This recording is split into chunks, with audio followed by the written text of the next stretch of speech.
welcome to Wholesale Hotline, where we cover everything to do with wholesale real estate. I'm Jamil Damji. I'm Brent Daniels. And I am Pace Morby. And together we cover the most important parts of wholesale real estate. Lead generation. Conversion of sellers into contracts. And dispositions. Guys, remember when you're watching this show, do us a favor and squad up in the comments. Make sure that you are liking and subscribing to the YouTube channels and in the Facebook group Wholesale Hotline.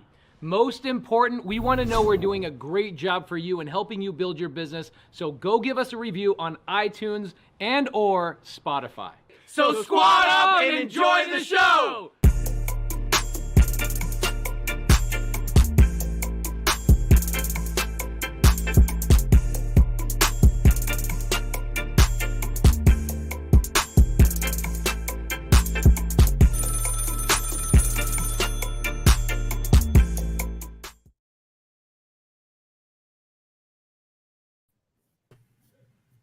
Welcome to Wholesale Hotline number 182.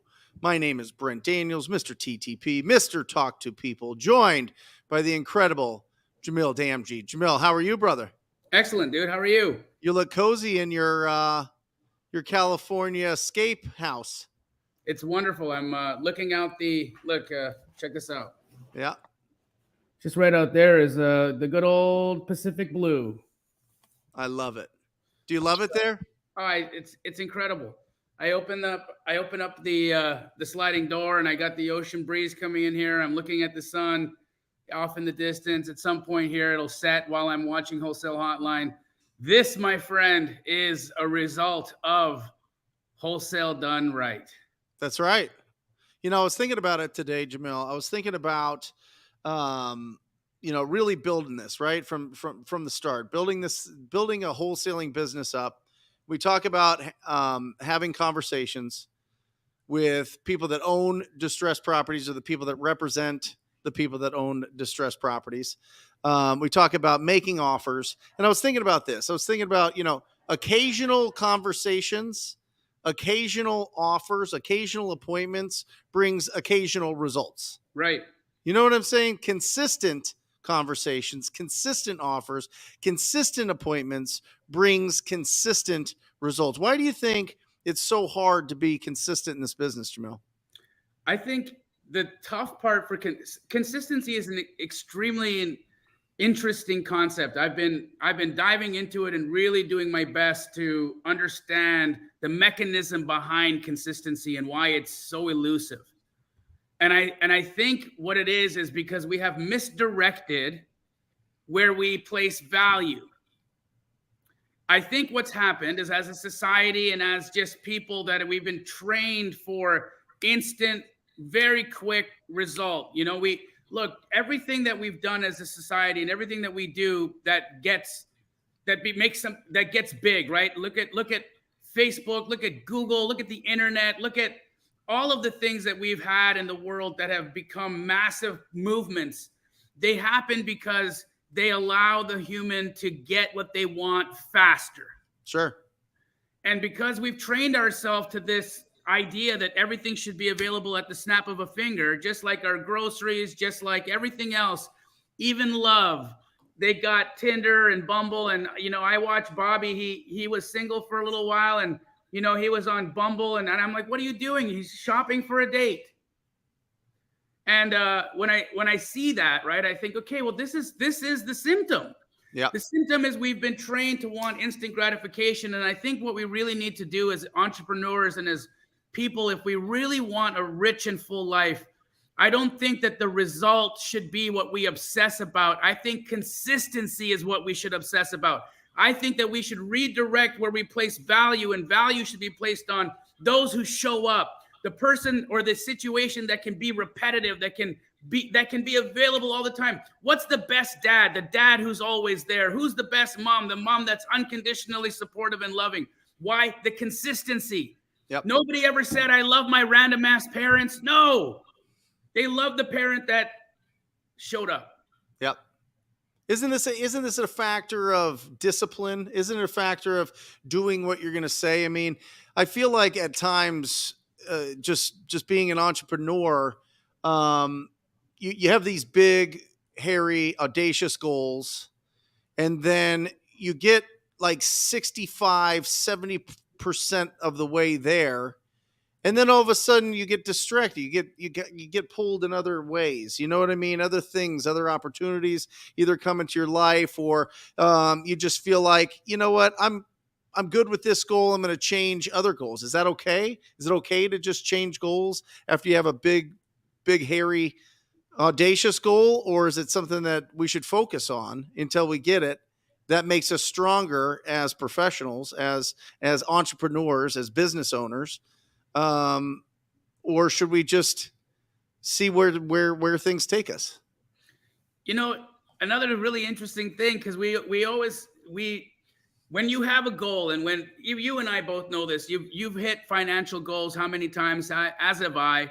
You know, you first opened my mind to somebody who could make $100,000 a month. When you said those words to me, Brent, however many years ago, when you were still just budding, I know your career has gotten even bigger since, but when you explained to me that you could take home over $100,000 in a month, you unlocked in my mind a gate. You unlocked a limit that I had in my head of what people, because you think $100,000, you think that's what we've been trained to accept, that as a good salary for a job. $100,000 a year, $160,000 a year is like, oh my goodness, you've made it. So if you're in that range of making $100,000 or even $200,000 a year, you think, man, I've arrived. And then you learn and you hear from somebody who can do $100,000 in a month, and you're like, oh my goodness, that's not. How is that even possible? And then when you draw a new box around your head, the box around your feet gets bigger too. That's right. Just like a fish can only grow as big as its bowl, you increase the size of your bowl by increasing the size of the box around your mind. And some of us luck out enough to where we just shatter the box altogether and you become unlimited. But is it okay to quit before you get there? Guys, don't sell yourselves short. The fact is you better get to the goal first before you decide whether or not it was worth it.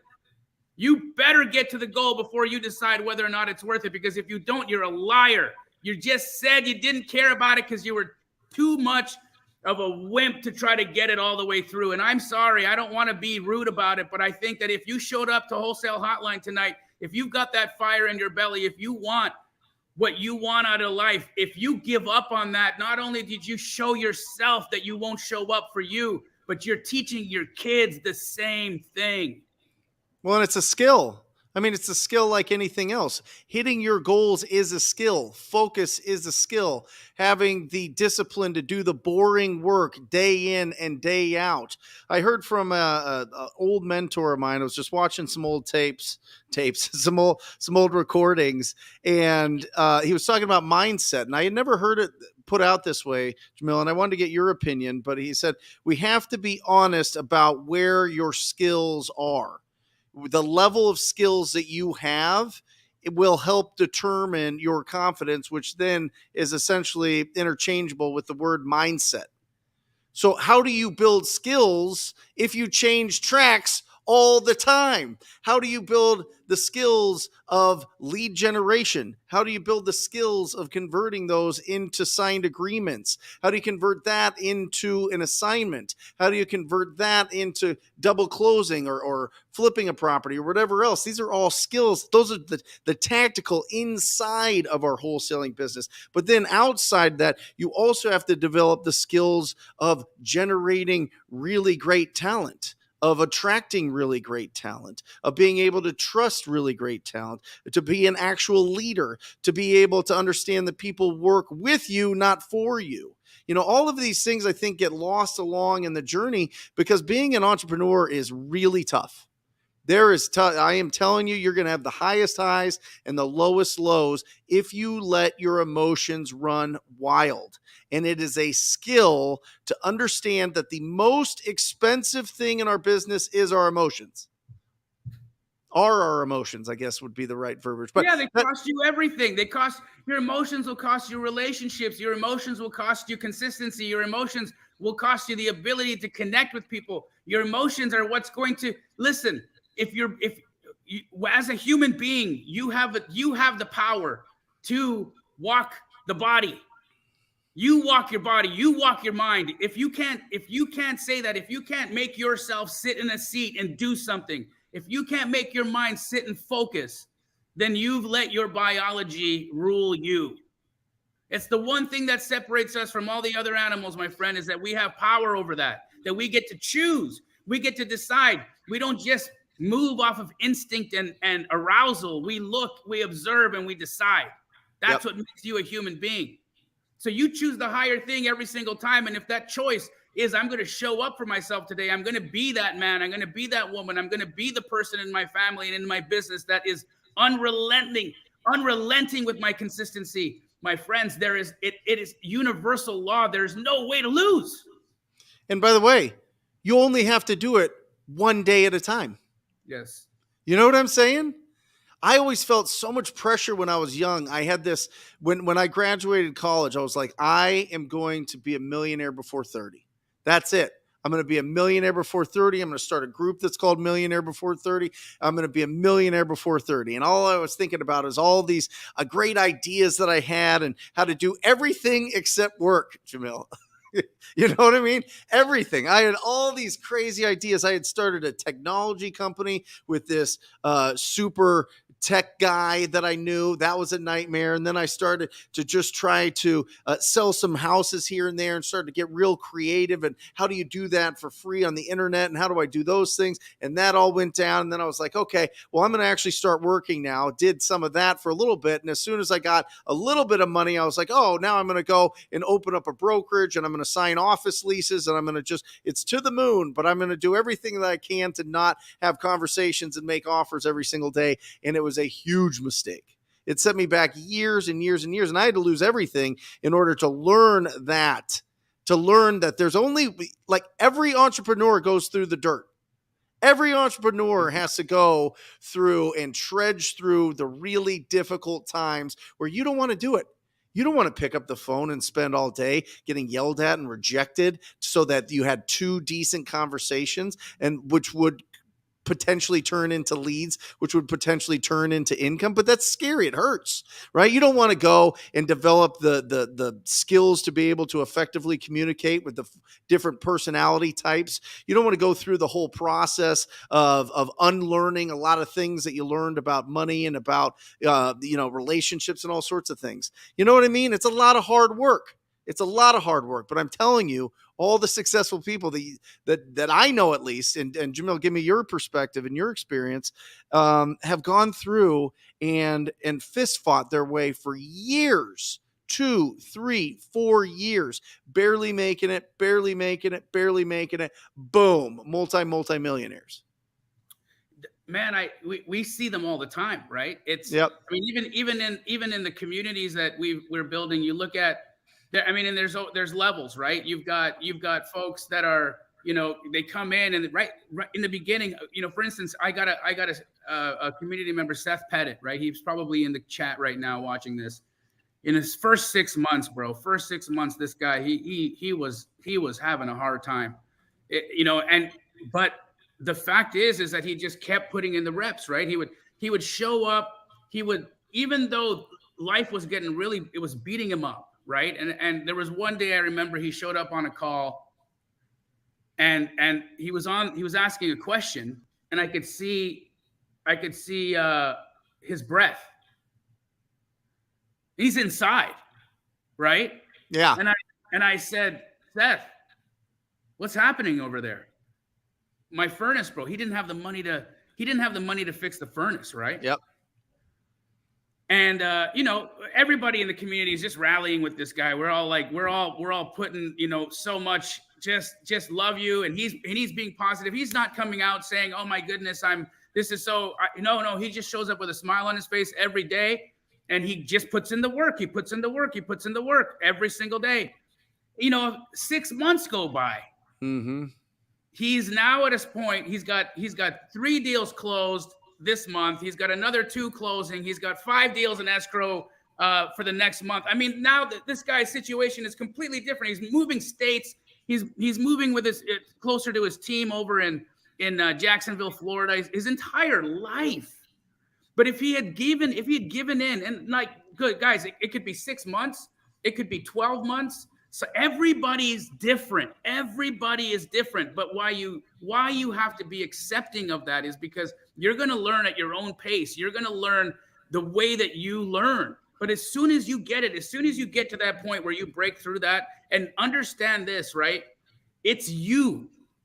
When you're not getting it, in a subtle way, you either haven't really believed it yet, you really haven't gotten confidence yet, you really haven't been able to push through and actually believe it. Because remember, you're only going to get as far as the box around your head, dude. The box around your head is drawing the box around your legs, around your feet. Just like the fish can't get any bigger than his bowl, dude. So you know that if you're still coming up against the wall and it's pushing you back and you can't open the door, there's work you got to do. Skill. And listen, it's, I was really thinking about this. I mean, you're the Michael Jordan of wholesaling. You didn't start as Michael Jordan of wholesaling. You know what I'm saying? Like, you went through all the tough times. You had to develop all the skills. You had to develop all the conversations. You have to develop all of the relationships. You had to develop the mindset to, one, you had lost everything and came here and started a whole new life and was doing everything to just get by and to pay the bills. But let's be honest, 99% of people are one broken furnace away from quitting this business. You know what I mean? Because it's just too devastating. They got to go back to the job. This didn't work. I'm going to try something else. But if you stick with it and you practice dribbling and you practice shooting and you practice, dunking a basketball and winning and all of these things, like people get into this business and it's like the first time they've stepped onto a court and they want to be Jamil Damji. You know what I mean? They want to be able to score right away. And it's like, listen, build the skills to be able to get there. And the beautiful thing about this and not sports, because this is just an analogy, everybody can win at this. Everybody that stays around long enough and has enough conversations and makes enough offers will win. It's inevitable. It's a numbers game. This isn't like a freak genetic thing. This isn't a talent thing. This is a go in, build the skills that are absolutely achievable, and you can build a 7-figure, 8-figure, 9-figure business. Maybe not 9-figure, maybe in a little bit, but who knows? Who knows? Who knows, right?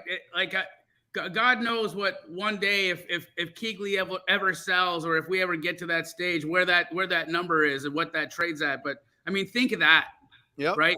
What a story. What proof of what being able to be sophisticated in your business and your thinking process can create a wholesale business that can actually sell, that could be bought by a private equity company where you could take an exit. And here we are. There's Random in the chats over here. He's got his name as Random. He said, not a very random thought though. He says, and there's still people out there that have a negative opinion about wholesale, right? Sure. And interestingly enough, we've been changing that. We've been changing that whole narrative. What Brent's been doing, what Pace has been doing, what I've been working on, what Jerry's been working on, Steve Trang. We work tirelessly so that we normalize the conversation of what value we bring to the marketplace.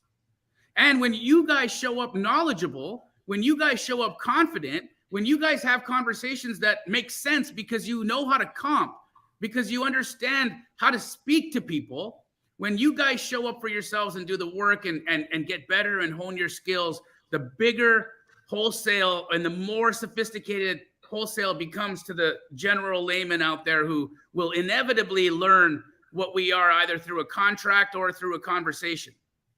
So, you guys are a part of that story as well. Everybody who's taking time out of their Monday evening to come to Wholesale Hotline so that they can ask questions and learn how to do this skill better.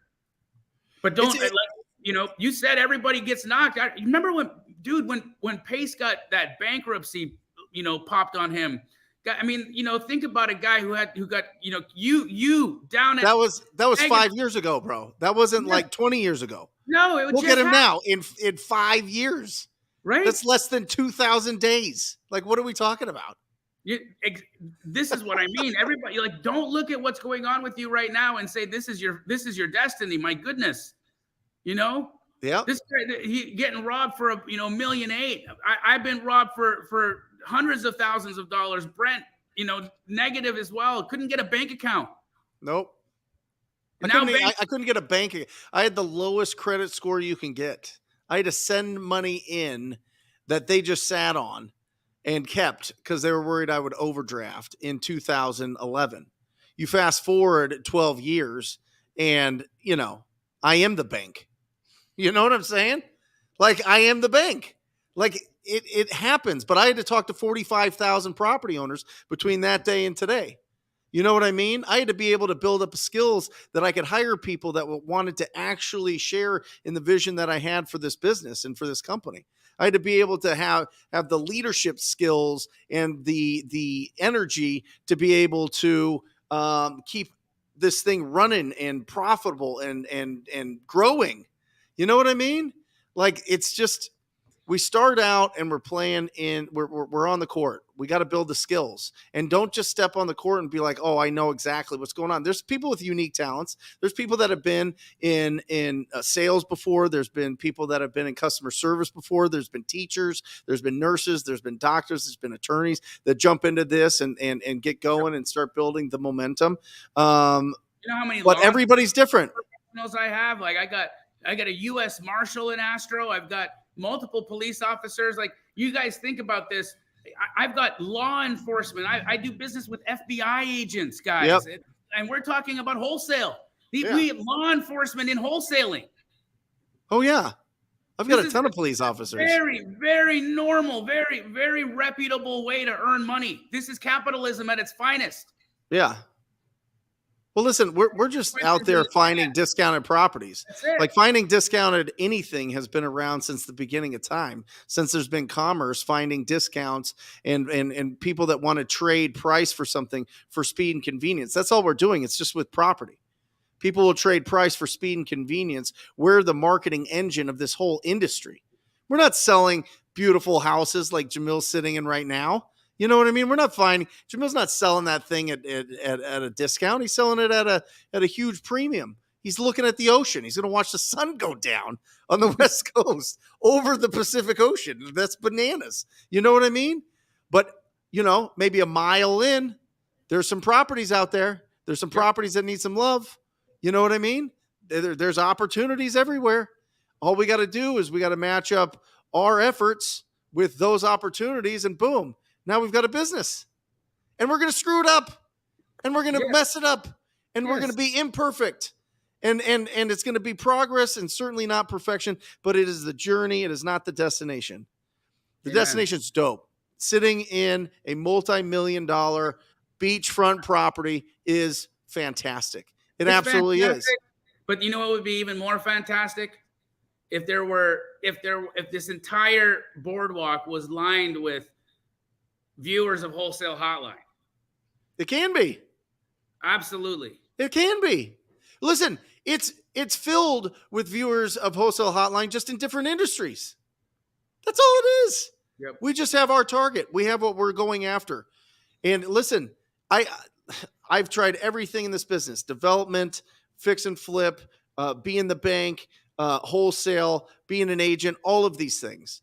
The foundation of all of it is finding discounted properties. The foundation of being a real estate investor is finding discounted properties, finding the best deals possible. And imagine if you built a machine where every single week you could review properties that are 50, 60 cents on the dollar in prime locations where you want to own real estate so that you can pass it on to your family or whatever. That's our life, Jamil. That's it. That's the life of a wholesaler. It's beautiful. I think people are crazy that want to flip properties. I do. or developer, all these other things. I mean, it's exciting. It's cool. But I honestly think about this, Jamil. I think about, you know what, if you didn't grow up in a family that really understood the skills required to do really well in real estate, then you got to start with wholesaling. You got to start with this. If your family's been there, like, I don't know if Bo will wholesale, maybe, but maybe he'll just be part of a bank. Maybe he'll be part of development. Maybe he'll be doing other things because I've got all these relationships, but I would have never had any of these relationships if I didn't pick up the phone, call up a stranger and say, hey, I'm sorry. This is really out of the blue, but I was calling about your property on 1212 Banana Street. Would you consider an offer on that property? From that line alone, my life has changed.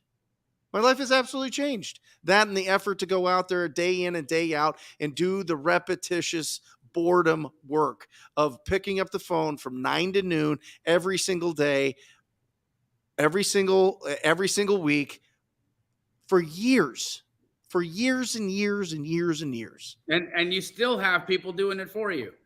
Yeah. Oh, 100%. Yeah. But listen, you get to the point where you can afford to fire yourself from certain roles. Right. And it's incredible. But building those skills, that's how you strengthen a strong mindset. The most common question we've ever received on Wholesale Hotline over the last 3 years of doing this, is if you guys started with nothing and you guys had to start all over, what would you do? And do you think you could do it? We're like, yeah. Because we have the skills. You can't take away skills. They could get rusty, but they come right back. These are things that you build them in. They come right back. That's what I think is important. You hone them in. You do the work, and away you go. That's it, guys. Throw your questions in the chat. We want to get to your guys' questions, but we're not seeing a lot in there. So put them in there, and we'll start getting to Q&A. But Brent, I'm 100%. I'm 100% in that frame of mind, you know. Yep. If you guys just understood that in that imperfect action, in that ability to just say, you know what, I'm at zero right now, but I'm gonna pick up the phone. I'm gonna make the first call. I'm gonna comp this house. I'm gonna call that agent. I'm going to look at this list. I'm going to call these 10 people. And you just do that over and over and over again.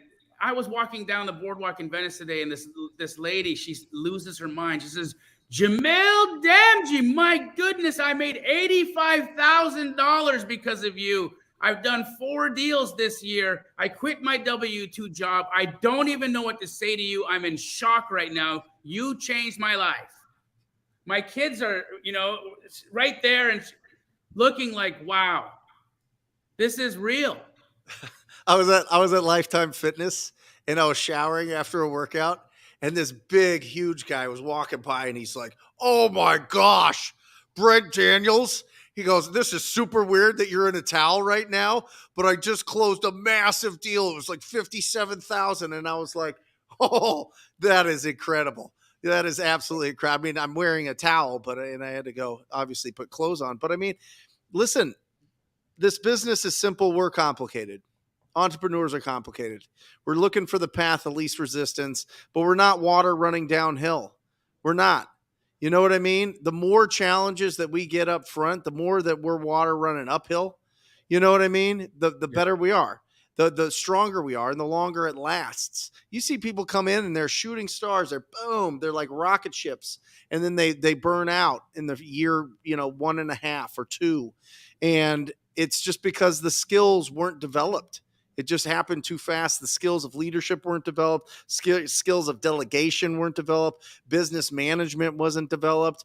Time management, priority management wasn't developed. All these things weren't developed. And it's a lot. It takes a lot. And it's not just like one day, all of a sudden it gets easier. You just got to keep chopping wood, carrying water, and just building new skills. And the number one thing that will get you through all of this is you got to find your tribe. You got to find your community. You got to find the people that are going to surround you. You got to find people doing more than you. You got to find people that are going to cheerlead you. You got to find people that are going to prop you up. You got to find people that you're willing to be vulnerable with and say, I didn't do my work today, or I lost on a deal because I made a huge mistake, or I'm just being lazy, or I got complacent because I just closed a $57,000 deal and now I'm like just kicking it and not doing anything. You got to find your tribe of people, your community that's going to support you. And that's a gut thing. There, you can go out and find that locally. You could find it with Jamil. You could find it with me. You could find it with Pace. You could find it in Jerry Norton. You could find it in any of those, but just stick with it. Just get into it and stick with it, and you'll win. It doesn't matter which one you choose, as long as it's good in your gut, as long as you feel that the vibe attracts the tribe, so to speak. And so just find the people that are going to support you and love you and encourage you and be there when it's tough days, and then celebrate when it's good days. And start every day at zero. Start every day at zero, and don't let your emotions like attack your productivity. Don't let, a big deal slow you down. Don't let the fact that you don't have any money slow you down. If you start every day at zero, you're not going to become complacent. Hunger matters in this business. Hunger matters. And you see the people with the hunger, and it lasts, and they build real big, profitable, fantastic businesses. I mean, Jamil's hunger is the biggest I've ever seen in this industry. And look at you now. You know what I mean? Like, look at your own business, let alone the franchises and the brand and everything else with Keegley, and how much support and love and deals are being done just because you had an idea running around in Phoenix when you were doing some deals. And you ran with it, but you didn't get complacent. You didn't sit down. No. And even when I feel like I do some days at the moment that I start to see myself getting comfortable is when I make myself uncomfortable, or life will make me uncomfortable just so that I can stay nimble. And I'm so grateful. I'm so grateful for obstacles. I'm so grateful for opportunity to grow. You don't grow without resistance, my friends. You don't get Brent Daniels biceps if you don't lift heavy weight. It's just not how it works. Everything is an example. Everything is an example of what it takes. Everything is an example of what it takes. You look at bodybuilding, you look at anything, diet, all of it, learning, college, whatever it was, it all took work. It all took you having to have resistance. Yep. And you have to do stuff for it. Otherwise, we don't just get to put a chip in our head and decide. Yep. Yeah, I mean, it's a quote from sports. I mean, talent is meaningless if you're tired. You know what I mean? Like, you got to build your endurance. You got to build your mindset. You got to build, you got to build up the skills of going to work every single day. And I think everybody has that. Batteries have to come included in this business. Mm-hmm. Batteries have to come included with being an entrepreneur. Anybody that says that they're a lazy entrepreneur, the 4-hour work week, that's all just to sell books, bro. That's not real. That's not a real thing. Like, pull back the curtain. Look at the Wizard of Oz. People are out there and they're working hard and they're putting the time and the effort in. That's what it takes, especially whenever the economy squeezes. I mean, we had a scare last year in June. Everybody's like runs for the hills because interest rates went from 5 to 7 or whatever. And everybody's like, oh my gosh, wholesaling. Well, I can't wholesale anymore. There's no more buyers. Well, you didn't build any relationships with the best buyers that understand what goes on when the economy changes. How about that? I love this business. I do. Do we have any questions? Hey guys, we're here to answer questions. We're here to squat up. So make sure that you put in the comments section where you live, where you're doing business. We're here to celebrate victories. I got the victory bell right here, ready to rock and roll. So if anybody's closed a deal or got an appointment or called a person for the first time, let us know about it. And we're here just to give you the instruction that you need to go out and make an impact. Make an impact quick. Got a question right here. You got 2 deals closing? Get up here. 2 deals closing, Jamil. Come on. What are we doing? Very good. Here we go. Ring this thing. Ring this thing. 2 deals. Look at these guys. Hey, good job. Hey, are you closing those deals with the Trainer Brothers? Yeah. Astro, baby. Let's go. Close it. What are you making? 20. $20,000. How old are you guys? 18. 18. Are you kidding me? You guys are incredible. Congratulations. That's awesome. Is Matt over there? Yeah, Matt's ready. Matt, throw him up. Do we have him starred? Oh, he'll get going on that. 18, 20,000. Who else has closed a deal? Put it in here. That's put awesome. your deals in the chat, guys. Let's celebrate those victories. Every time that it's not bragging, guys. When you show and give people confidence and proof of concept, it's a huge boost. And that and letting people see and learn by example to see that this is normal. That regular guys just like you, or regular ladies just like you, can do this. And Yep. that to me is why it's so important that you share your wins. Don't keep that stuff to yourself. It's selfish. It's important that you share it. It's important that you motivate people and show people what's possible. Matt's God going. didn't give you success so that you could keep it to yourself. Nope. Matt is combing through for questions. Jamil, why did you buy that place? You have a beautiful place here. You have another beautiful place here. Why'd you buy a place in California? I bought this house because I love the ocean. I'm there's something about being really close to the water and smelling the air and hearing the waves that really does something to me just physiologically. My wife, she loves the ocean as well. She loves California. It's always been her wish to have a house here on the water. And so in December of 21, I pulled the trigger and bought this house. And it's been the best. It's been the best thing that we ever did, because we can get from our house in Phoenix to our house in LA in an hour, in just under 2 hours, door to door. And it's like, just like you get to Flagstaff, I can get to my house in LA in the same amount of time. And the flights are that regular, so I anytime I can be here. If I decide at 5:00 in the evening, I just want to go smell the ocean right now and go stay at my house. Yeah, I could book a flight, be at the airport in 45 minutes, be on a plane, get over here, and I'm 10 minutes from the airport here in Marina Del Rey. It's incredible. I love it. I saw this. I saw this psychologist, and I don't know if it's legit or not, but I feel like it is. My instincts, my spidey senses do. But he said the happiest people spend the least amount of time at their house. Yeah. Right?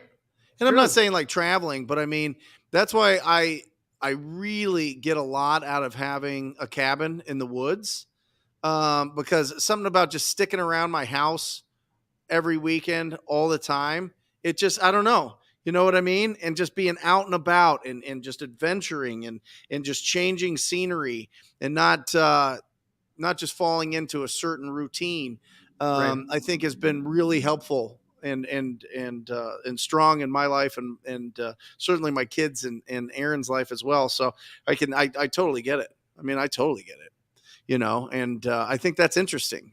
Don't just stay in your house.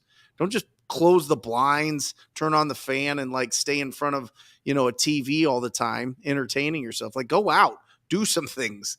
I think that's, I don't know, maybe I'm just being an old man right now, but I think it's important. I think it's very important. To anybody asking questions about the Flip Fund, Proof of Funds, I am going to be bringing it back. We're going to do it in a different way, just to make sure that we've got, every box checked. It's going to be a part of my transactional funding service. So it's going to come with that service. Okay. So it's going to be tied to my transactional funding, meaning, guys, you have to have an intent to use my transactional funding company if you want to get the proof of funds. And so in order for me to bring Flip Fund back, that's the way I have to do it. So if you guys have a desire for me to bring it back, do me a favor and put a big FU in the chat. Awesome. I want to see an FU in the chat if you guys want to see me bring Flip Fund back, and I will do a nice live stream explaining how we're going to be doing business in the future, so that we can help you guys still do deals and get things done. All right, Brent, go ahead. And real quick, this is something that fundamentally everybody has to understand, that anybody that really hates on wholesaling doesn't understand, because they go, well, people are making offers on properties and they have no money. Well, guess what? It's two words. It's called transactional funding. Yep. This whole industry is set up that if there is more money than there are deals. Okay? There is all the money, hundreds of millions of dollars. Let's not go bananas with it. Let's call it $10 million. $10 million is sitting in somebody else's account waiting to be wired in to close your deal.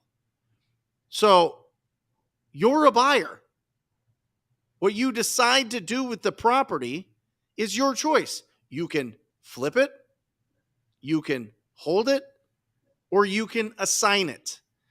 But Right. guess what? That's your providence. That's what you decide you want to do. Nobody else out there can tell you what to do with that once you have the agreement signed and you have the ability to do all three of those things. So some people need to be educated on that. Some Yep. people need to understand that transactional funding is not just some fake thing out there. And it's wonderful for lenders because they get to fund something that is probably already sold and earn like 2% for literally wiring their money in for like we do it for a one day. Yeah, we do it for 1% because we want to make it just look. The fact is that this comes down to the legitimacy of your offers, and so you've got to keep that in mind. In order for you to have a legitimate, honest offer, there has to be money backing your offer, and you have to be willing to put that money on the table. And I think that's where we had a little bit of a misunderstanding with the organization that I was previously involved with. So with that said, I have too many people making too much money using Flip Fund as a service and having us back your guys' offers. And so look forward to a live stream where I walk you guys through the process, and we'll be bringing Flip Fund back.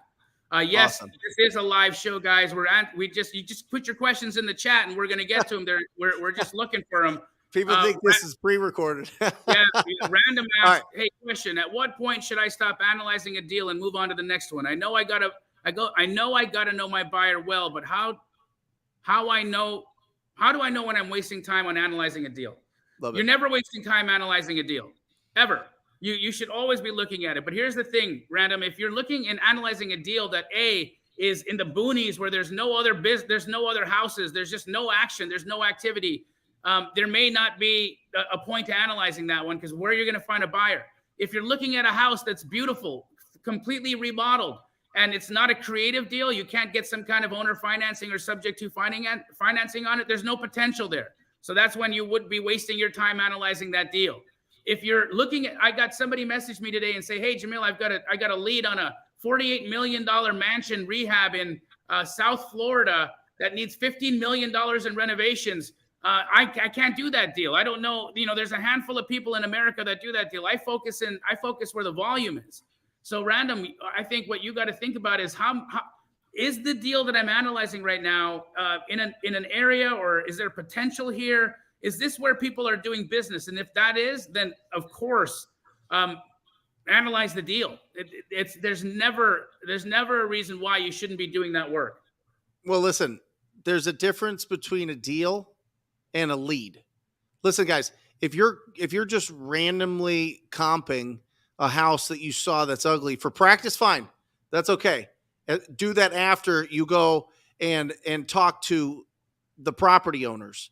But listen, if you're just out there comping properties and you don't know, the number one thing that we're trying to discover with the property owners is, have they made the decision they're going to sell that property? So if you're out there comping all the properties for practice, totally understand it.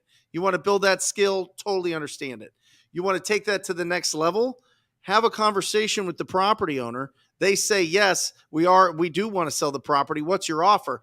Now you're getting into it. Now you're doing some real business here. Because Jamil, I have seen people drive for dollars, take 250 properties, put them into an Excel list, comp every single property, come up with the offer price for every single property, and never talk to the property owners. Yeah, that was just all a bunch of busy work, right? Like it didn't get you anywhere. So 100% motivation. There's got to be a motive. If you've got somebody who's raised their hand and said, hey, I'd look at an offer. Yes, analyze a deal, but don't, again, unless you can comp as fast as I can. Yeah, but you're not going out there, Jamil, and just comping like every house for fun. People are sending you opportunities. You're competent and getting the reps. You know what I mean? Like, doing valuations or, doing a, appraisal on properties that don't want to sell their house is busy work. It's not productive. Yep. Yep. Awesome. Nathan asked, how does the proof of funds help if a seller calls a number and needs to verify the funds? Well, for me, I was actually calling real estate agents back and verifying for them, sending a screenshot of my bank account so that they could see the money in the account. I think that happens every once in a while. It's not every person who verifies, but it happened at least, I'd say 1 out of every 10 people that used the service needed a verification, and I was happy to do it. Here's my experience with hard money lenders like Capital Fund or Boomerang or Imans. People would call into the office. Hey, I got this proof of funds for Brent Daniels. Is that accurate? Yes. Okay. Thank you. Yeah. You know what I mean? I mean, they're ready to go. What agents don't understand is it's an asset-based lender. They're like, yeah. Listen, let me explain something to you about hard money lenders. Every property is approved at the right price. Correct. Every property, every investor. Not even at the right price, with the right amount down. You don't even have to buying it. You don't look. The hard money lender doesn't care what you're paying for something. They care about what the loan to value ratio is. That's right. So if you're overpaying, okay, great. Come to the table with more money down. That's what they're going to want. Yep. A hard money lender typically doesn't want to be exposed for any more than 70 to 80% of loan to value. But here's the best thing about transactional funding. I'll actually pay 100% of your contract price. I close your A to B side of your contract, so you don't even need to come to the table with any money. That's why when I was asked about it, and they say, well, why aren't you verifying how much cash people have? That's not how transactional funding works. I never ask you to come to the table with money. I come with 100% of the money down.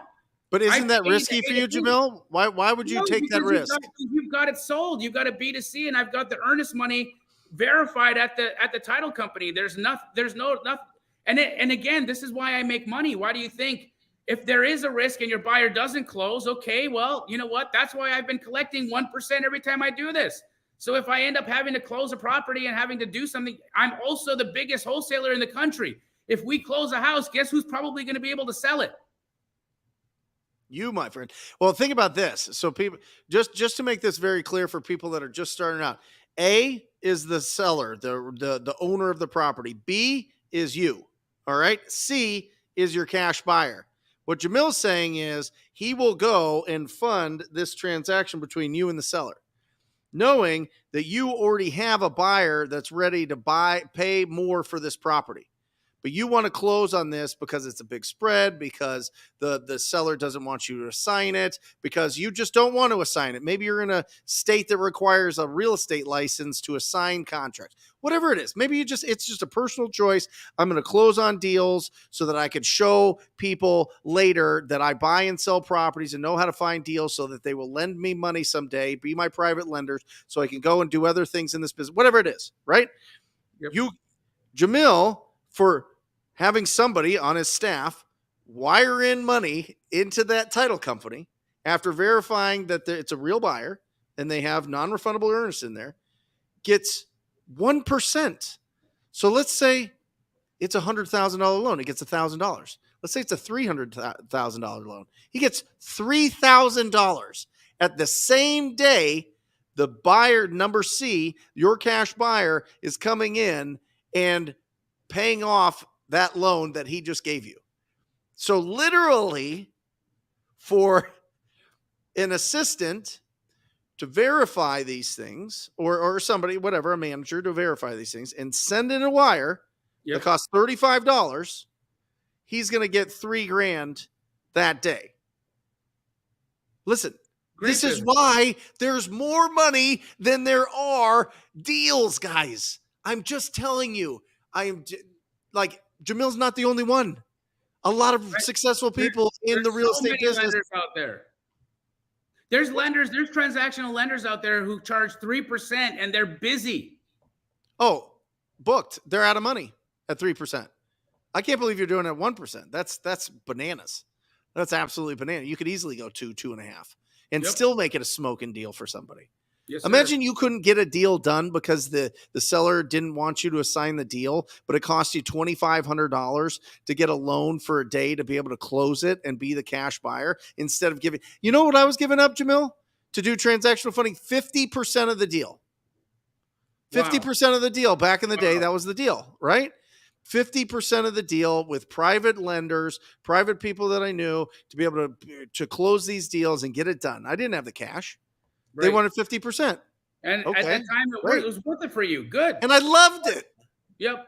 You could do it for getting 1 or 2 or 3 or 4. It's bananas. Anyway, I think we're off the rails here with this. I think we've answered it, but it's really important for people to know. And imagine this. Imagine that you go out and you make a absolute mint with your wholesaling business to the point where you can go and do transactional funding yourself. Crazy. AV, how would you disclose your wholesaling? Can I just put it in the contract? It will be assigned to the end buyer. AV, who are you? I got a statement that you guys write this down right now. I'll say it. And then if you don't write it down fast enough, just come back to it and watch it again. But this is the statement that I use, and I use it on all of my contracts. And it's the most incredible disclosure statement you'll ever need. Buyer is an LLC in the business of buying and selling real estate for a profit. At any time, the buyer may decide as an exit strategy to fix and flip, comma, buy and hold, comma, or wholesale contract, period. This to be determined during the inspection period at buyer's sole discretion, period. All rights reserved, period. Done. It's in our purchase agreement. I mean, it's in Arizona, you have to disclose if you're wholesaling. It's in our purchase agreement. That's it. That statement is I had it drafted from an attorney. Yep. It covers you for everything. Can you post that to your Instagram or something? Is it on there? I'm going to post it on my IG tomorrow. You guys will see it on my Instagram tomorrow. Awesome. And by the way, listen, the only time that we've run into issues with the actual property owner caring if we're wholesaling it is when a wholesaler went in and totally lied to them about what price they could purchase it at, weren't able to perform, and then just disappeared and ghosted on them. And that happens a couple times. And or an agent that's been through that with properties that they have listed on the market. So when you run across those, transactional funding is a very powerful way to close those deals and still make an incredible profit without having to assign the deal. You turn into a flipper. Listen, if you flip it 30 seconds or a year later, it's still a flip. You know what I mean? So buy and hold, flip, or assign. Michelle, still having issues getting my correct low cash offer on those homes that need love accepted. Got it. Because wholesalers and investors are doing offers too high. Any suggestions? Let me tackle this a little bit. Michelle, I have seen in the last 90 days, maybe 120 days, a increase by 12% on what cash buyers are buying stuff for in Phoenix from the beginning of the year to now, maybe even 6 months now that we're in August. This has just been going fast, but it's been increasing.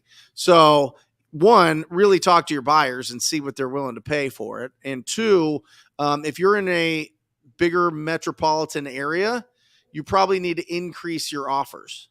What do you think, Jamil?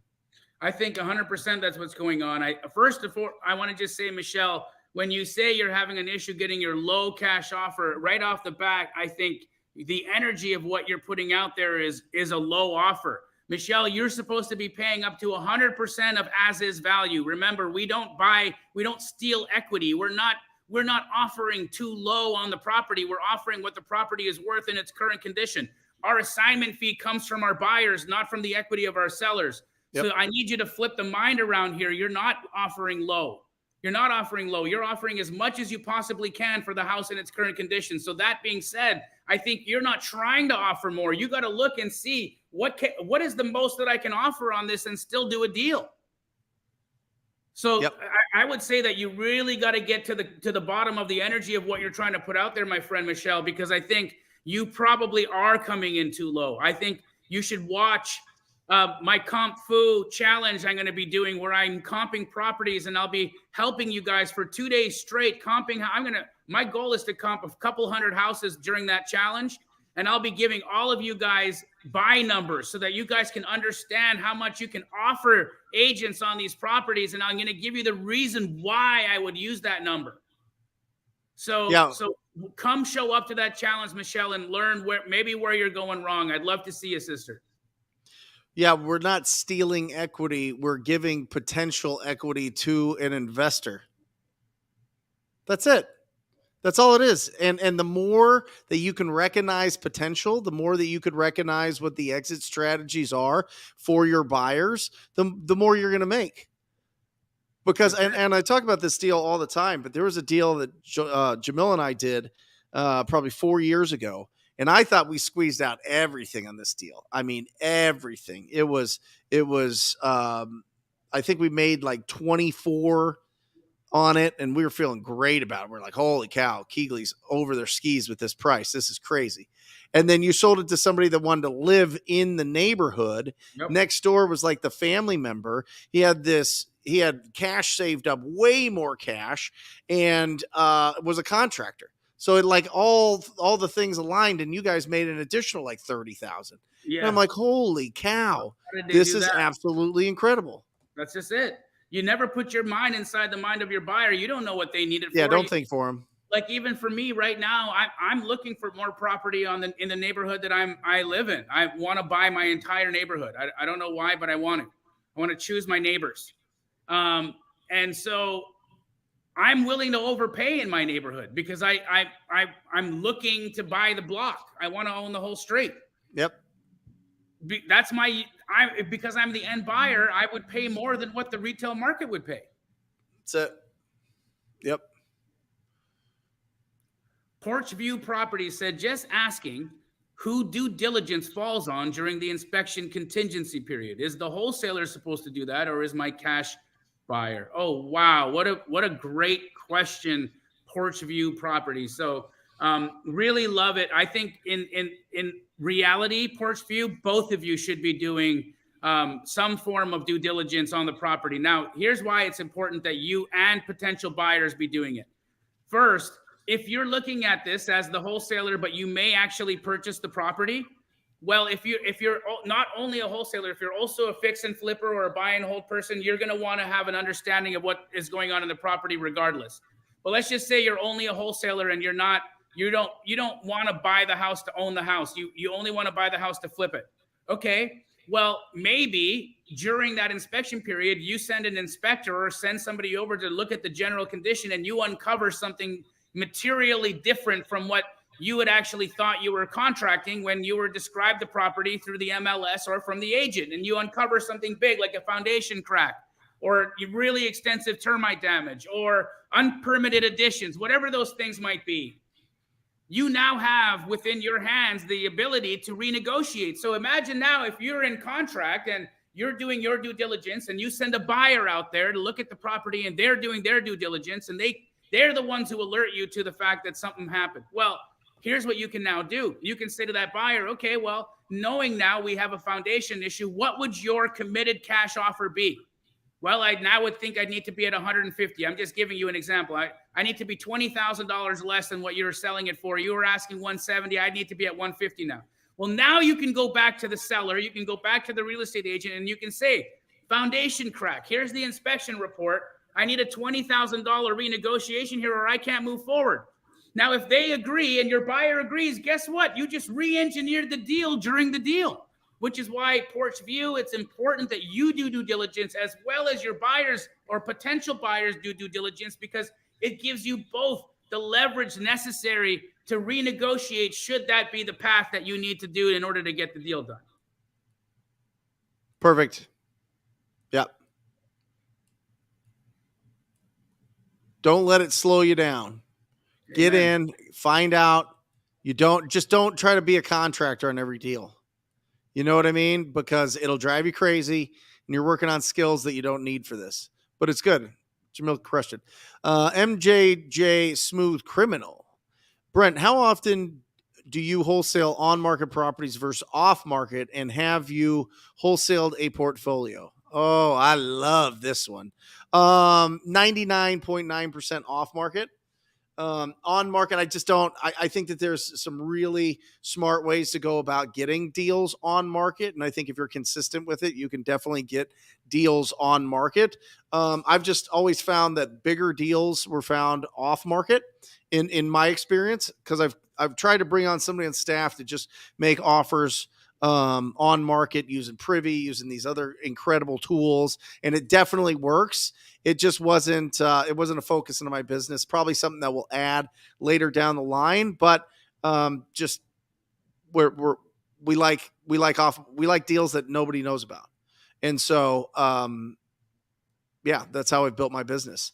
The portfolio properties. Let me tell you whenever I have somebody that is in the Rhino Tribe mentorship tell me that they have somebody that has 11 properties, 12 properties, 20 properties, 50 properties, I'm reminded of a guy that Jamil and I know very well. And he went and he had stars in his eyes, and he had a lot of enthusiasm. And he took down one of these portfolios and went bankrupt. Right. And this has happened to a couple other people that I know. He competed against me, bro. I was trying to buy a portfolio for $5 million, and he went 5.5. No, and that's why he lost everything, right? And you sold most of those deals anyway. Yeah, when he was in pre-foreclosure and foreclosure, I ended up getting the tape, and so I still was the only one who made money in that deal, and the seller. The seller did really well, and the sellers always do really well. Okay. Yep. If they own all of these portfolio of properties, unless they're just very kind, or these properties are completely destroyed, I would run away. I'm just telling you, so many people get so excited. Jamil, I get this on a daily basis. I've got this portfolio. It's great. Or another one, same energy as a portfolio type thing, is I got this guy wants to sell 60 acres, and he's talking about you can redevelop it. It's farmland now, but you could redevelop it. It's only a quarter mile from the freeway, all of these things, right? And I see people going down because it sounds like you're being productive, but it's a nightmare. And those deals take a couple years to close, and that's just not what we do. You know what I mean? Like, we find deals, we sell deals, we keep going, and we try to do it quickly. Those slow burning deals, there's people out there that do it, and they do a great job. My opinion, let them go do those awesome big deals that they can write books about and make, videos about and do all these crazy things. Me, I'm going to go sell 48K worth of deals every single week. That's what I'm going to do. All right. And I don't like waiting around. And I don't like things staying on the back of my mind when I'm at my cabin. When I'm thinking about things, I don't want to be thinking about the deal that I hope it goes through a year from now.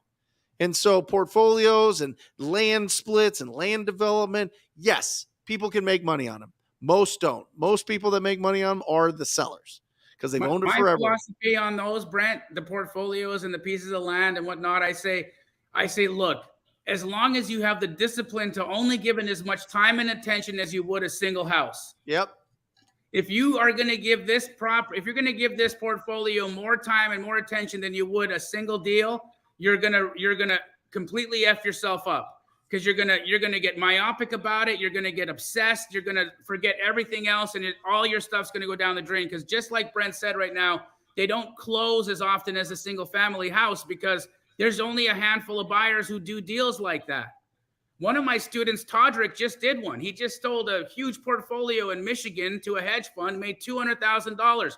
But he took the advice, and I told him, I said, listen, detach from that. Get your emotions out of this thing. Treat it like you would any other house, any other deal. And he did. He just touched base and did the same nurturing and the same follow-up and the same kind of work that he would have done in any other deal. And he didn't get completely, like, oh my God, if this deal closes, I'm going to make $200,000. It's more money than I'm ever made in an entire year. Yep. No, he didn't think like that at all. He just said, it happens, good. If it doesn't happen, good. And that was his attitude about it. And lo and behold, here he goes. Todrick ends up $200,000 in one transaction. But again, he did that with complete detachment. Guys, consistency is the obsession, not the result. Yep. Well, and listen, like what I would suggest is and this is almost every time the portfolio owner goes, well, here's the list of properties. You tell me what you could pay for the portfolio, right?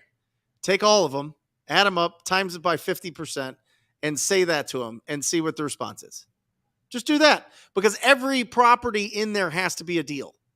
Yeah. Every property in the portfolio has to be a deal. The guy that lost everything, it was a deal for half of them.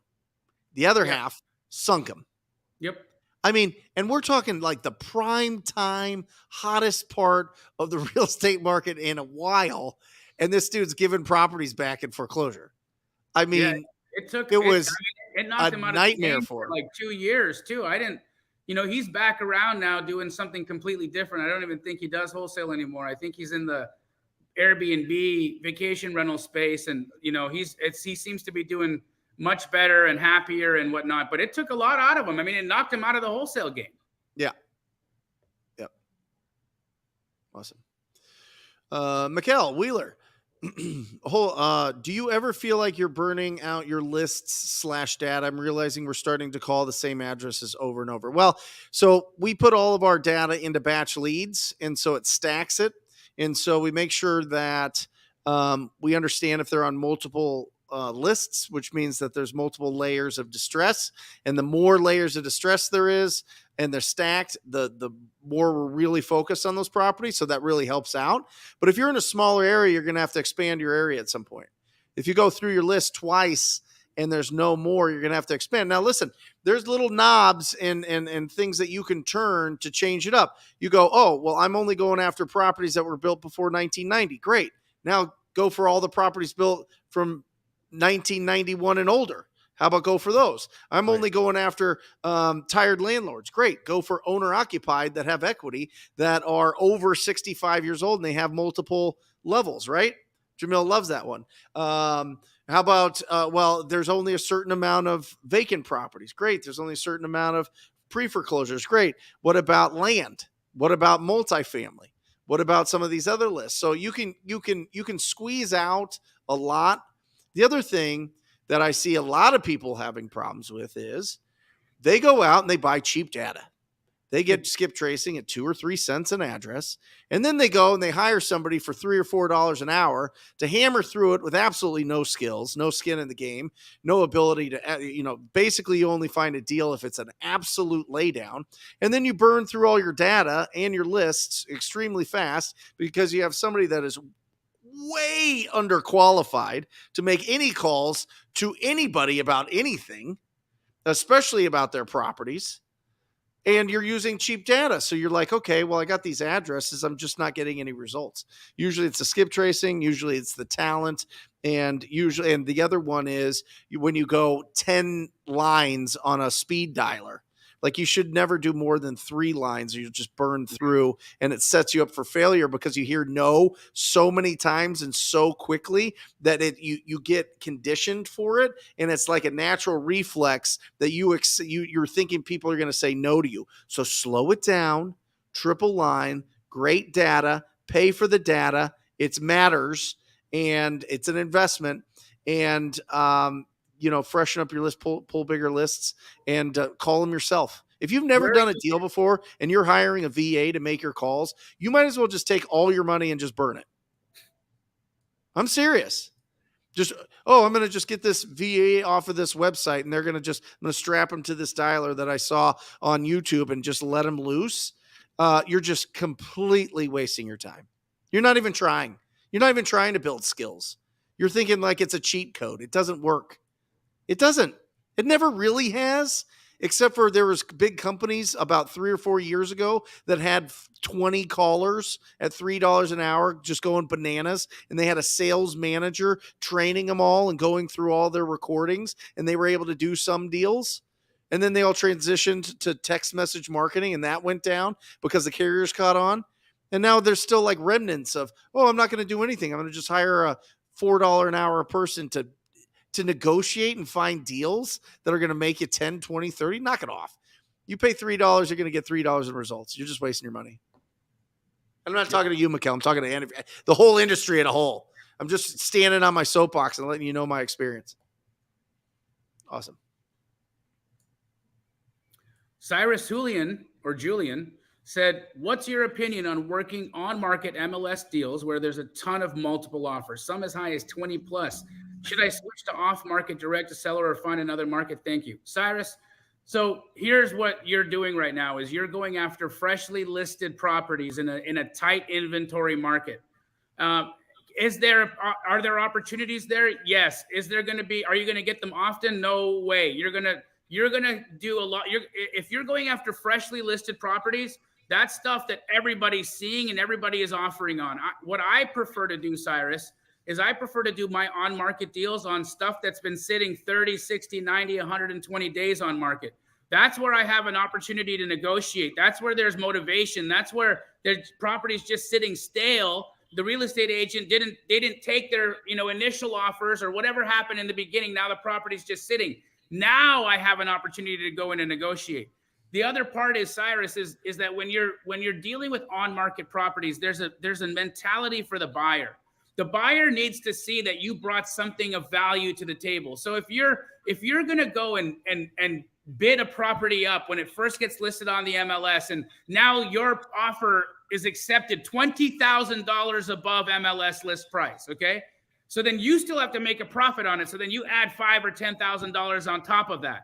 Now all of a sudden you're sending out a property to your buyers that's $20,000 to $25,000 or even $30,000 over MLS list price. They look at that and immediately the reaction that comes is, this dude or this lady is crazy. So they're not going to accept that. They're good. Instinctively, they say that you brought no value to the table, even if it's a great deal at the price that you're sending it out at. That's just the way that buyers think. Now, on the flip side of that, I just did a deal today.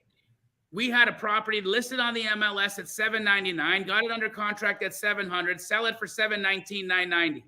Okay, we make $20,000 on that. The buyer is ecstatic. Why? Because it was listed $100,000 above what we contracted it at, and he got to buy it $80,000 below list, even though the $800,000 list price that was originally there was too high.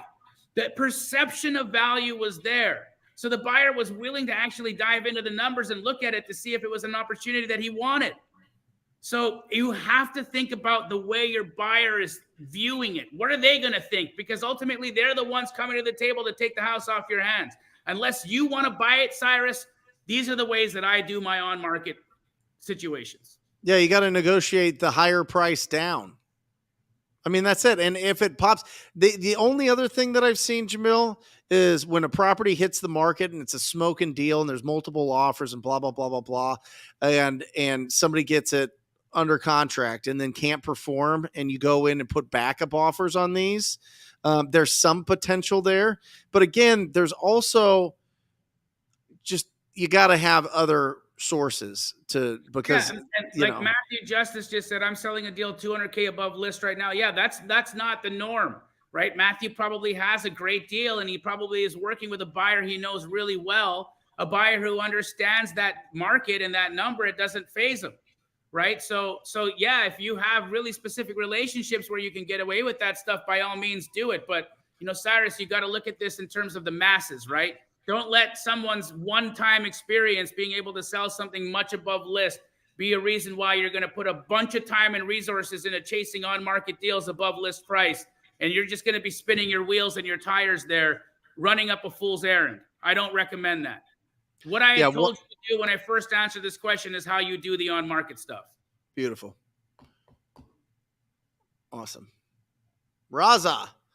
Joffrey, question: how do we allocate our time between preparing offers, comping, and cold calling? Should we allocate days for each activity, or do we need to do both daily? This is how I've done it, and I don't know if you're full time or part time, Raza, but 9 to noon was non-negotiable. That's when I was hunting for opportunities. I feel like the morning is for finding deals, the afternoon's for doing deals. The morning's for hunting, the afternoon's for gathering. And I would set that up, whatever it is, even if you have like a part-time schedule, or you're doing it on the weekends, you're doing it in lunch breaks, you're doing it in the evenings, set it up so that there's non-negotiables, that like it's sacred time for lead generation, and then it's sacred time for doing everything else. And when you're starting out, I mean, 100% of your time is going to be for hunting. Like, just pour that in, right? Just go, you're going to get so much. Your education is going to come from the results that you get than from, just thinking about it too much. So once you get to that point, and then 9 to noon to 12:15 was lunch. Stop taking like hour and 15-minute lunches. That's bananas. And then from 12:15 to 1:30, I was doing lead follow-up. And then after that, I was preparing offers, selling offers, going on appointments. And so I just kept that schedule. Now, sometimes, listen, I made it a point to keep my schedule about 75% of the time, so it didn't happen all the time. One of those days would get wiggly because some seller needed something in the morning, some title company needed to close in the morning, something had to happen.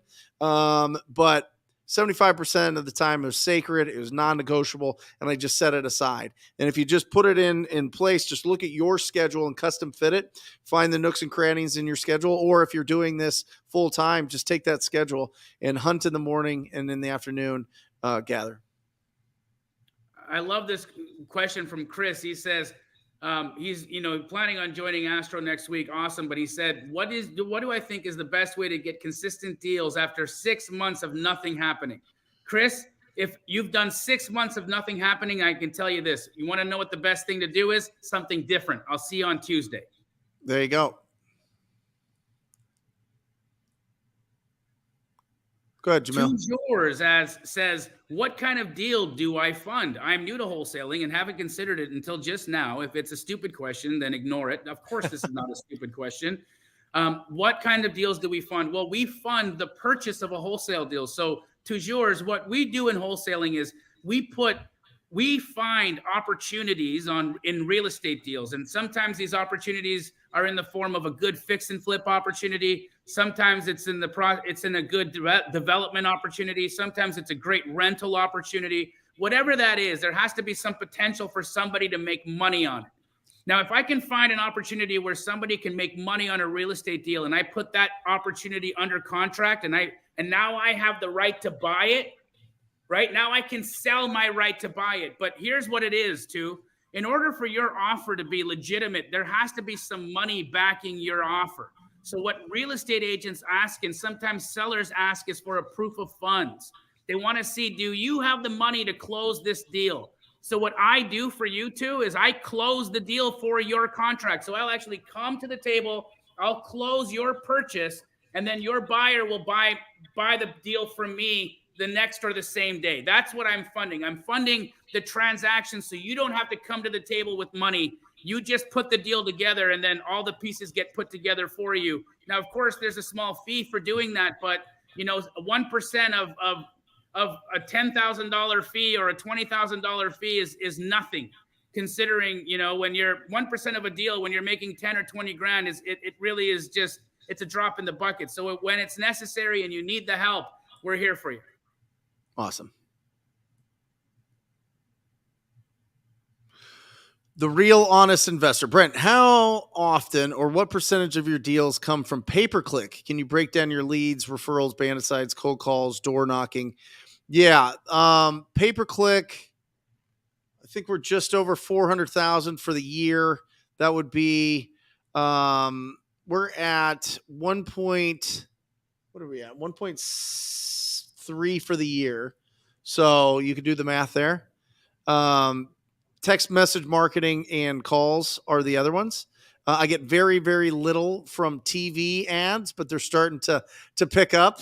And it's something that I wanted to just try out, which is interesting. I spend 20 grand a month in there, and that's a lot. I could probably allocate that for something else, but I'm just curious if I keep that going, if it builds, because there's an incredible guy, Doug Hopkins. There's another incredible guy called Andrew, the home buyer.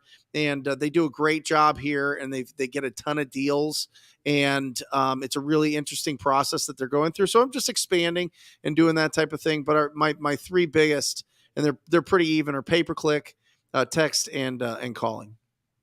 Brent, I know you're going to have a real heyday with this question, so I think we should both answer this one. Yep. Louis Cartouche said, "What are red flags in a business partner?" I'm going to start because I know what your answer is going to be. But for He's me, a rhino. I know him very well. My thoughts, Louis. What are red flags in a business partner? Well, first and foremost, if they're anything like you. Yeah. If they're anything like you, it's you have not chosen a good partner, because you need somebody that's going to bring complementary skills to the table, not your skills to the table, right? That's one of the red flags. Secondly, don't hire your friends, don't hire your family. Okay, I've seen so many relationships get flushed down the toilet because of business. Don't do that, right? And I think the last thing is if you ever if you how somebody is around other people, like, for instance, if I'm around a guy and we're out at a having cocktails or something, and I can see that this person is maybe being inappropriate or saying inappropriate things to ladies or whatever, right? That to me, that's a red flag. I look at their social behavior. I see, what kind of a man or what kind of a woman are you? Honestly, I want to know that you've got a wholesome character to you, because how you are to the people in your life is how you're going to be to me. Yeah. So if somebody is lying or cheating on, in their business, or they've got a way, they've always got an angle, they're always looking for a way so that they can cut a corner, and don't think that you're going to be absolved of that activity. That person's going to cut your corners the moment they have the opportunity to do it. What are your thoughts, Brent?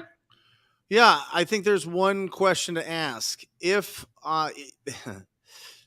could I find somebody and hire them to do everything that this person brings to the table?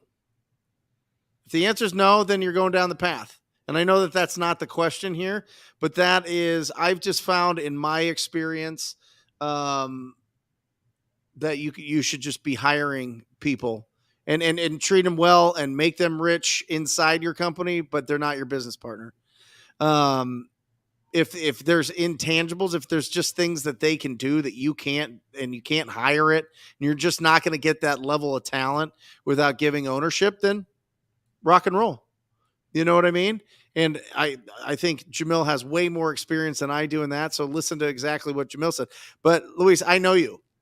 Like, don't get a partner. You're just messing around. Don't do it. Don't do it. He's already got a successful business. He's already up and running. You know what I mean? He's already doing his thing. Now, listen, if you have, and this is a different thing, right? If you're starting a new business and it's like a fix and flip, and I see this with Luke and Jake, Luke Rodful and Jake Landis. They're phenomenal. And I was always giving Luke shit of getting a business partner. But then Jake would go and raise all the funds, and they would do a bunch of development and a bunch of rental portfolio and a bunch of flips. And it let Luke just be Luke and call people and get phenomenal deals and build relationships. People just throw money at Luke. He's just the best.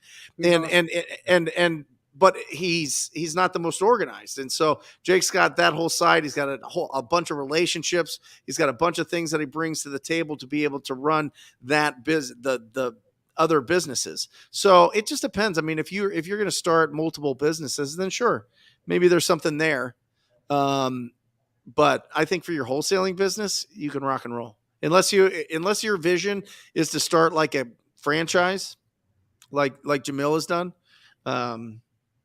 Yeah, I think you can just hire really great talent.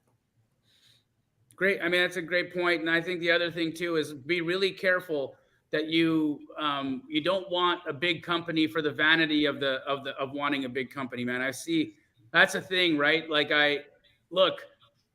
there's been months where I made way more money as a small shop wholesaler than I made as the owner of Keegley. There's also been months where I made way more at Keegley than I would have as a small shop owner. But the amount of stress and just how much work is involved in running a shop like that, it's phenomenal.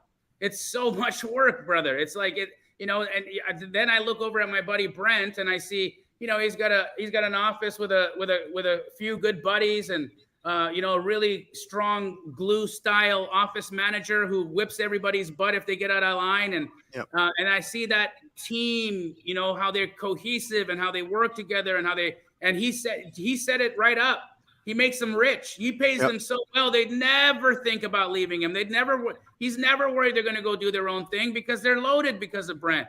So he shares with everybody. I think he's probably one of the more generous people in the business in that regard with respect to how he's treating his team. But you don't just get onto Brent Daniels' team. You don't get to be on Brent Daniels' team just walking in some geek off the street. It doesn't work like that. He's got his childhood buddies in that room, like some of his closest brothers and sisters in there helping him. So that's how that worked. Right? Well, they all want to be great. They all want to push it. They all want to see what their levels are to this thing. You know what I mean? And so at the end of the day, take the money home. At the end of the day, and another thing that I think is really important that people understand between you and I and the dichotomy of the businesses is you're building something to have an exit. Yes. You're building something to sell one day and make hundreds of millions, if not a billion. You know what I mean? Like, you can take less money and you can bring on more partners, and you're not going to be taking home 160 grand, 200 grand a month in that situation. You're pouring it back into the company to build the asset, to build the systems, to get everything to the point where you can exit. I'm not doing that. Yeah. You know what I mean? Like, it's just a different thing. Nobody's going to buy my business here in Phoenix. So it just depends. If you're setting it up and you just want this thing to be a cash machine, and you just want this thing to be able to fund all the fun stuff, whether it's a second home, a cabin, a beach home, a rental portfolio, a development company, being a bank, doing these other things, then you don't need an exit. Then why would you have a partner? But if you have partners, if you're going to build something to sell one day, which, by the way, guys, listen, that's not an easy thing to do. I mean, neither of it's easy, but the percentage of exits in this business are like teeny, minuscule, teeny, tiny. You have to have everything aligned. And so it just depends on what you want to do. It just depends. I mean, you could do anything. We make this up as we go. It's all in our vision. What's your vision? Jamil's vision is different than my vision. It's different than Pace's vision. It's different than Jerry's vision. It's different than Steve Trang's vision. But like, have some like, what is that?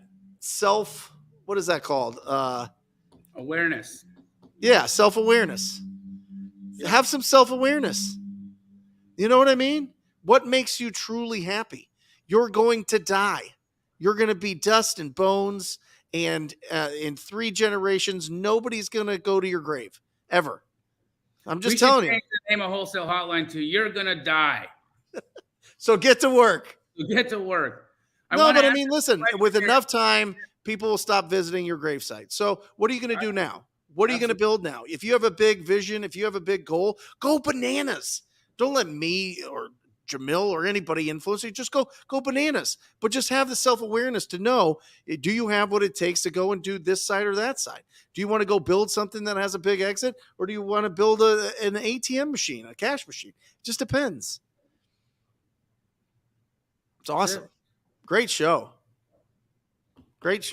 Let's end with this one. A New Sun said, you mentioned we need to do our own due diligence as wholesalers. Is hiring a handyman to look the property over good enough, or should it be someone more specialized, i.e. a contractor? Look, I will always get an inspection company to do it. I have a relationship over at Inspectify. If you actually tell them that I sent you, you can get an inspection done anywhere in the country for little over a couple $100, which is not a lot of money. Especially if you already have a buyer on your property. Think about it this way, okay? You get a deal under contract and you sell it immediately, right? Why wouldn't you get an inspection to understand what's happening in the property anyway, so that maybe there's an opportunity for you to renegotiate and make some more money, right? You should have, and again, you may not start getting real licensed inspections until you have some money, because of course they're a couple $100 a piece. Okay, but when you get to that point, I think it's really good. And our ROI on inspections is disproportionately high. Like, every month we will spend, maybe $10,000 on inspections, and the ROI will be like $260,000. You know what I mean? It's like 25x. It's a nice return. when you get a retrade, you get a big retrade, and sometimes it's not warranted. Sometimes there's nothing substantially wrong with the house for you to go and ask for a reduction. It just doesn't exist. But sometimes it does, and when it does, that's when you get to hit it out of the park. Whap. Awesome. Jamil, what do you got going on this week? Well, this week I'm headed to Colombia. All right. Yes, I'm a really good friend of mine is getting married soon, and he's having a bachelor party. I have no idea why we're going to Colombia, but I guess that's where I'm going. So guys, if I'm not on Wholesale Hotline next week, I have been arrested in Colombia, so find me and figure out how to get me out. We'll find you. Don't worry. It'll just be you on your cell phone. I don't know. I was looking at my wife yesterday. I said, "What? How did you talk me into?" My wife talked me into going. She talked me into going. It sounds like a good time. I'd love to. I'm going to go to Colombia someday. I haven't been. I've heard amazing things, so that's awesome. I'm going to Let have me a know good how it time. goes. I love Good. all you guys. Yep. Wholesale Hotline, guys, at 182 in the bag. Brent, what do you got going on? Hey, listen, we got some great podcasts that are dropping on the Wholesaling Inc. podcast, Wholesale Hotline podcast. If you guys haven't checked it out and you really like this show, definitely check out Wholesale Hotline and on Spotify, on iTunes. Leave us a review. That would mean the world to us. That really helps. And I have some great content coming out on the YouTube channel. So if you haven't subscribed to Jamil's and Pace's and my own YouTube channel, make sure that you do, and make sure that you fill your head with all this good stuff, right? We're going to give you the instruction. We're going to give you the support. We're going to give you love. We pour that into everything that we do. And so as you're driving, as you're on the treadmill, as you're walking around, whatever it is, put good things in your head. Stay wildly optimistic. Stay wildly positive. We love you guys. I love you, Jamil. Congratulations on that beautiful beach house that you're watching the sunset in. I'm jealous. I showed you guys what it looked like before. The sun is setting over the Pacific Ocean right now. I got the mood light over here. I'm looking out over this. There's couples sitting out on the beach holding hands. People just staring at the waves. And again, all of this brought to you by Wholesale Real Estate. That's it. We love you guys. We'll see you next week. Or just say squat up. So squat up and enjoy the show. Yeah. Yeah. Okay. 1, 2, 3. So squat up and enjoy the show. What are you doing? I didn't say nothing. Why? I don't know. Okay. So squat up and enjoy the show. Cool. I think we should use the one where Jamil doesn't say anything.